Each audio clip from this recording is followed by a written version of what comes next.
Hello दोस्तों, welcome to my YouTube channel chemistry with ABD में। आज हम लोग क्लास 10th के दूसरा चैप्टर देखने वाले हैं। ठीक है, दूसरा चैप्टर आपका दिया है अम्ल, भस्म और लवण। इन्हीं के बारे में वाले हैं कि भस्म और लवण। तो सवाल हम पढ़े हैं एसिड, जिसका इंग्लिश वर्ड होता है एसिड, अम्ल। यानी लिखा है कि एसिड शब्द की उत्पत्ति लैटिन शब्द ए से हुआ है, जिसका अर्थ खट्टा है। यानी पहले आपका अम्ल दिया है, अम्ल शब्द का इंग्लिश होता है एस। उत्पत्ति जो हुई है ये लैटिन शब्द से हुई, जिसका अर्थ है अर्थ खट्टा होता है। ठीक है, दूसरे नंबर पे है बेस लब होता है भस्म का अरबी शब्द एल्कली होता है। भस्म का अरबी शब्द एल्कली हो, जिसका अर्थ होता है पौधे का भस्म। एल्कली शब्द का अर्थ होता है पौधे का भस्म, और एल्कली शब्द जो लिया गया है ये अरबी शब्द है। ठीक है, उसके बाद हम चालू करते हैं कि अम्ल कहते किसे हैं, यानी एसिड किसे कहते हैं। तो लिखा गया है कि 1680 में रॉबर्ट ब्रायल ने अम्लों के बारे में कुछ विचार को प्रकट किया। यानी 1680 में एक वैज्ञानिक थे जिनका नाम था रॉबर्ट ब्रायल। उन्होंने अम्लों के बारे में कुछ गुणों को बताया। जैसे उन्होंने बताया कि अम्ल स्वाद में खट्टा होता है, स्वाद में खट्टा होता है।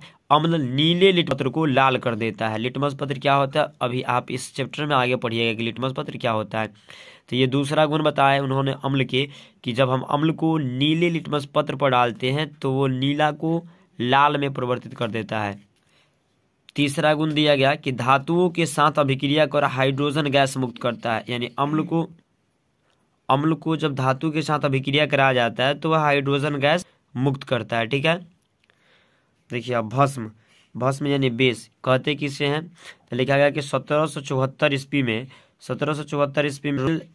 रूवेल ने के बारे में बताया था कि वैज्ञानिक जिनका था रूवेल, उन्होंने 1774 ईस्वी के बारे में बताया था गया कि भस्म स्वाद में खट्टा होता है। यानी ये स्वाद जो होता है ना थोड़ा तीखा होता है। ठीक है, ये लाल लिटमस पत्र को नीला कर देते हैं। यानी भस्म को जब लाल लिटमस पत्र पर डाला जाता है तो वो लिटमस पत्र जो होता है नीला हो जाता है। छूने पर साबुन की भांति चिकना लगते हैं। यानी कि अगर आप भस्म को छूइएगा ना तो वो आपको साबुन के जैसा चिकना प्रतीत होता है। चौथा इनका गुण बताया गया कि अम्लों को उदासीन लौन बनाते हैं। यानी इनको अम्ल के मिला ना तो ये उदासीन उनको करके लौन बनाते हैं। ठीक है, आगे बताया गया कि अम्लों के ठीक विपरीत गुण प्रदर्शित करते हैं। भस्म जो होता है अम्लों के ठीक विपरीत प्रदर्शित है। यानी अम्ल स्वाद में खट्टा होता है तो ये कड़वा होता है, लाल पत्र को करता है, ये लाल लिटमस पत्र को नीला करता है। ठीक है, यानी कि अम्ल के ये अपोजिट होता है। ठीक है, देखिए लिखवाया गया है कि यहाँ पे लिटमस जो है, पीछे हम लोग आगे पढ़े थे कि लिटमस के बारे में। तो यहाँ देख लीजिए लिटमस होता क्या है। लिटमस प्रकृति सूचक है, और भी प्राकृतिक सूचक होते हैं। जल्दी हो गया, ये भी प्रकृति सूचक होता है, और लिटमस जो होता है ये भी का प्रकृति सूचक होता है।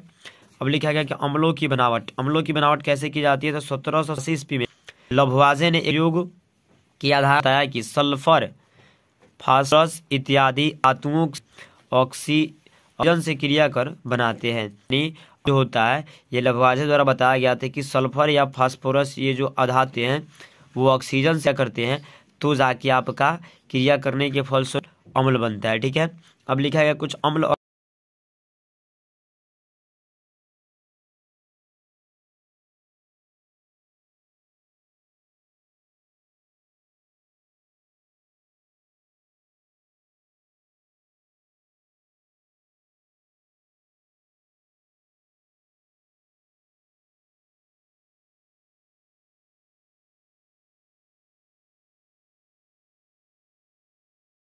यहाँ कुछ अम्ल और भस्म दिया गया है। कुछ और भस्म के उदाहरण दिए गए हैं। जैसे यहाँ प्रबल अम्ल उदाहरण दिया गया है HCl, HNO3, HClO, H2SO4 प्रबल अम्ल होते हैं। और ये प्रबल भस्म OH, KOH, CaO2, MgOH का होल ट्वाइस ये प्रबल भस्म होते हैं। यहाँ लिखा गया निर्बल अम्ल में H3O4, CH3COOH, H2CO3, NH4 ये निर्बल भस्म में दिया। NH4 OH का होल ट्वाइस C6H5N ये निर्बल भस्म होते हैं। ठीक है,